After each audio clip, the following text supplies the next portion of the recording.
하늘이 열리는 것처럼 순백의 한방눈은 내려왔습니다. 남루한 잿빛 초가지붕이 새하얗게 탈색되는 것을 경탄하면서 그때 우리는 가난한 연대 마지막 섣달의 통로를 빠져나와 혹독한 동면에서 어서 깨어나기를 기구했었습니다.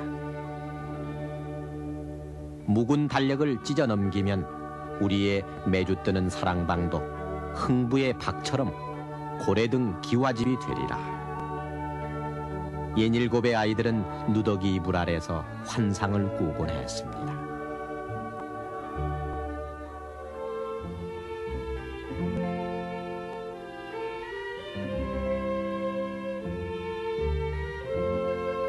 그리고 5원짜리 붉은 세뱃돈과 새 고무신, 또 고단한 소년기의 조그만 바램을 하늘로 날려보냈던 방패연의 정월.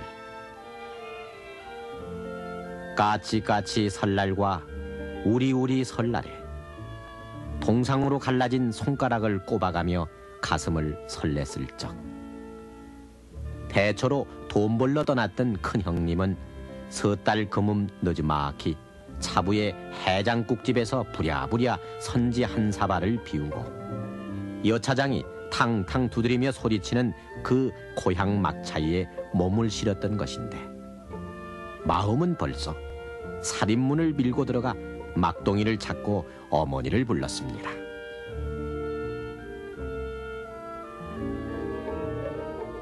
그러나 그해 섣달도 또 소망했던 이듬해 정월도 돌이켜보면은 궁핍의 연대기라는 과로 속에 모두 갇힌 채 20해, 30해 전에 고만고만한 기억으로 멀어져 갈 뿐입니다. 파리한 햇살에다 손바닥을 활짝 피면은 춘삼을 고목에 새 잎이 돋아날 수라고 해서 고물고물 기어가는 손금, 운명선에 기대도 했었지만, 해가 바뀌어도 그 무명옷엔 누더기 몇 겹만 더 보태졌던 그 해, 또 그 이듬해. 설빔을 장만해주지 못했던 어머니는 침침한 눈빛으로 반지꼬리를 뒤져 골무와 바늘을 골랐습니다. 얼음장 찬물에 빨아서 말린 무명옷에 흠집을 기입고 또 기우면서 행여 눈물 자국으로 애써 꿰맨 그 옷이 더럽혀질까 두려웠던 어머니의 깊은 주름 사이로 금은밤을 밝히는 등잔불이 펄럭였던 그때,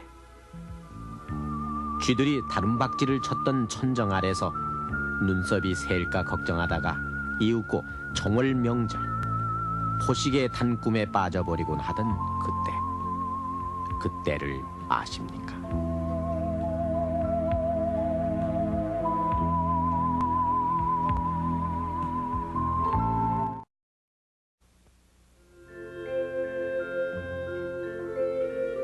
묵은 때를 모두 벗기고 새해를 맞이해야 하느니, 할아버지가 무슨 경구처럼 분부를 하시면은 할머니는 가마솥에 샘물을 길어다 부었습니다. 큰 어른부터 한숨배 목욕을 마친 후라야 비로소 막내 손주가 내복을 벗었습니다. 의뢰의 낯가우리 모자를 삐딱하게 쓰고 꼬깃꼬깃한 넥타이 위로는 털이 숭숭 빠진 목도리를 칭칭 감은 채 정종 됐병과 함께 우리의 삼촌 또는 큰형은 그렇게 나타났습니다.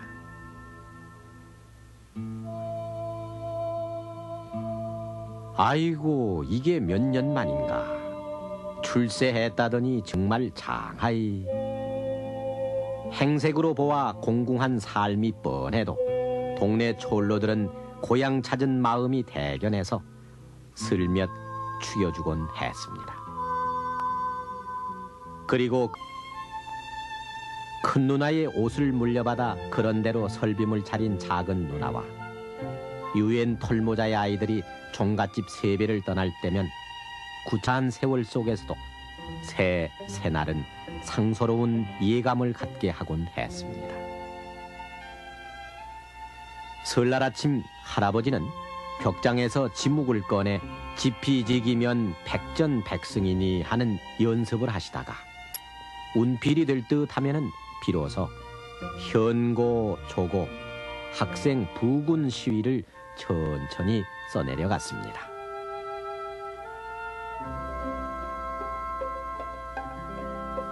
대청마루 옆 부엌에서는 할머니와 큰어머니를 필두로 작은어머니, 숙모, 누나들이 북적거리며 쌀 팔고 보리 팔아 마련한 약과의 과일을 접시에 담고 누름적에다 떡국에다 생선전을 부치는 냄새가 요란했고 고명을 얹어라 황백, 실백을 더 놔라 하는 참견으로 시끌벅적했습니다. 홍동, 백서, 좌포, 우회 또 어동, 육서, 이율, 조시에 맞춰서 상을 차린 뒤 종손이 그릇의 바닥에 절을 들어 3번 치는 것으로 조상께 음덕을 기리는 차례는 시작됐습니다. 붉고 흰 사탕에 다식, 약과 그리고 떡, 사과, 배 교자상에는 참으로 풍요로운 색감과 감칠맛 나는 냄새가 피어올랐으며 목숨수, 복복자로 금박을 수놓은 설빔 차림의 아이들 앞 산수화에서도 흰눈이 소담스럽게 내렸고 그 속을 은빛 극락조가 훨훨 날랐습니다. 명절이나 제사 때면 늘 하는 순서이긴 해도 아이들은 곧잘 잊어버려서 어른 뒤에서 눈치를 보며 저를 꾸벅꾸벅 했고 언제나 이 차례가 끝나나 교자상 위에 떡국과 고기 산적을 보며 그저 침을 삼키곤 했습니다. 할아버지 할머니 만수무강하세요.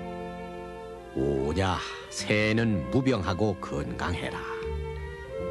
할아버지의 덕담엔 허연 입김이 서렸고 세뱃돈으로 10판짜리 독도가 새겨진 지전을 받을 때면 어린 마음에도 환감했습니다. 세뱃돈을 지전으로 챙겨주는 집안은 그래도 넉넉한 편이었고 어지간한 집에서는 차례상에 놓였던 사과나 배를 집어주는 것으로 대신했습니다. 그토록 설을 기다렸건만 셋째 딸년의 옷은 기껏해야 닳고 다른 무명옷.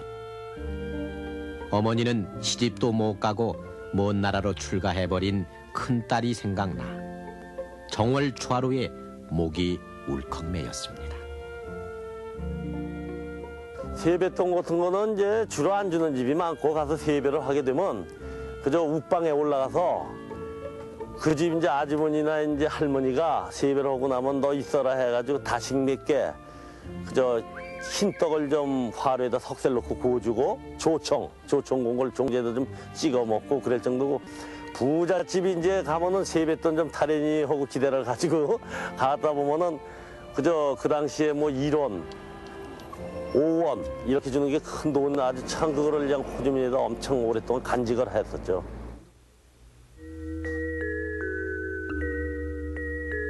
어쨌거나 오늘은 아이들의 설날. 사촌이나 육촌보다 떡국을 먼저 먹고 약과 유과 산자를 닥치는 대로 주머니에 쓸어 담았던 그래서 오직 배 채우는 날이 설날의 가장 기쁨이었던 그때의 정월. 어른들도 설날은 고기 안주에 막걸리 사발치기로 그냥 취하는 날이었습니다. 33년 전에 이 신문은 신년 기분에 지나친 술을 마신 한 사람이 서울 신공덕동 다리 아래로 떨어져 횡사했다는 안쓰러운 기사를 싣고 있습니다. 아이들은 먹성대로 먹지도 못하고 대개는 과식의 급체에 걸려서 어머니 약손으로 한나절을 버티다가 쓰디쓴 소다를 털어넣는 것으로 초하루를 지냈습니다. 보통의 아이들이 세뱃돈으로 포금탄이나 화약을 사서 차돌로 한 방 한 방 터뜨리며 함성을 지르고 귀를 막았을 때 도해지의 넉넉한 집 아이들은 극장 구경을 가장 큰 낙으로 알았습니다. 신문 구석에는 남인수, 장치희, 심연옥이 출연하는 신정선물, 반도 가극단 공연의 선전이 제법 볼만했고 아이들은 토미와 그 악단, 코미디 쇼에 안달이 났습니다. 지금은 예순을 넘긴 막동이와 후라이보이의 코미디가 모든 일을 질펀하게 웃겼던 그때, 텔레비전이 없던 그때의 아이들은 구경 못한 친구들에게 그들의 말투, 몸짓, 표정을 그대로 흉내내곤 했는데 다소 생경스러운 막동이 청년의 표정처럼 그의 그날의 명절도 퇴색한 기념사진처럼 30년 전의 기억 어느 한 자락에만 머물러 있습니다.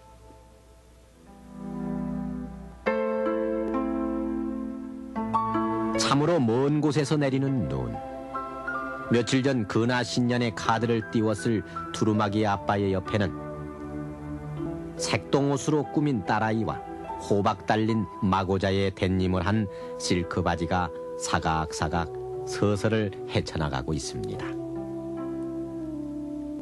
무대의 제1막을 여는 징소리와 같이 아이들은 설날을 노래 부르고 정묘년 눈밭에 내리는 양광같이 아이들의 목숨 숫자 금박과 조끼 단추가 황금빛으로 반짝이는 정월.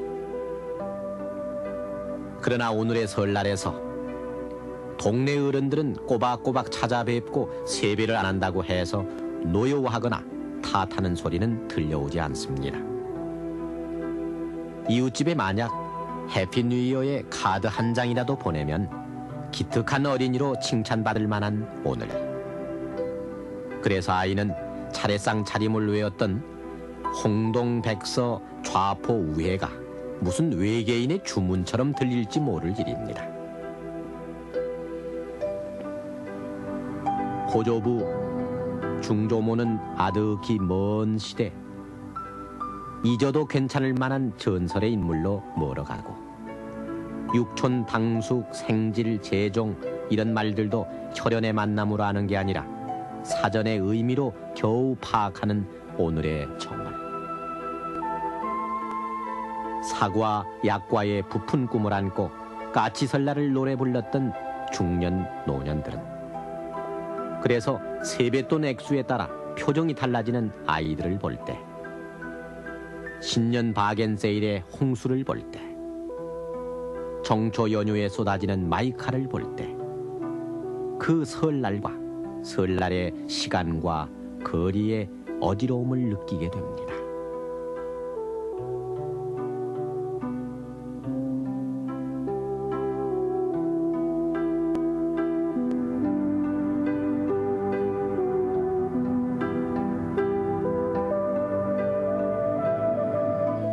돌아보면은 다북다북 내리던 흰 눈은 오랜 시련을 덮어주기 위한 것으로 믿어지던 그런 시절이었습니다. 저 눈이 쌀이라면, 저 눈이 설탕이라면, 깡마른 가슴은 상상력마저 고갈돼 오로지 식욕으로만 눈을 가정하고 비유했던 그 시절. 물동이 호미자루를 내던지고 서울 갔던 순이도 돌아오고, 낙가오리 뒤집어 쓴 삼촌이 돌아오고, 그리고 모두가 포식의 잔치를 벌이고 쓰러졌던 30해 전의 정월. 복통으로 뒹굴었던 그 자리에는 설빔을 위해 밤새워 누더기를 깁던 어머니 손끝에 피멍과 신방에 촛불도 켜지 못한 채 이승 먼 나라로 출가해버린 어린 딸의 옷고름이 겹쳐 향불에 어리듯 향불로 사라지듯 사위어 갈 뿐입니다.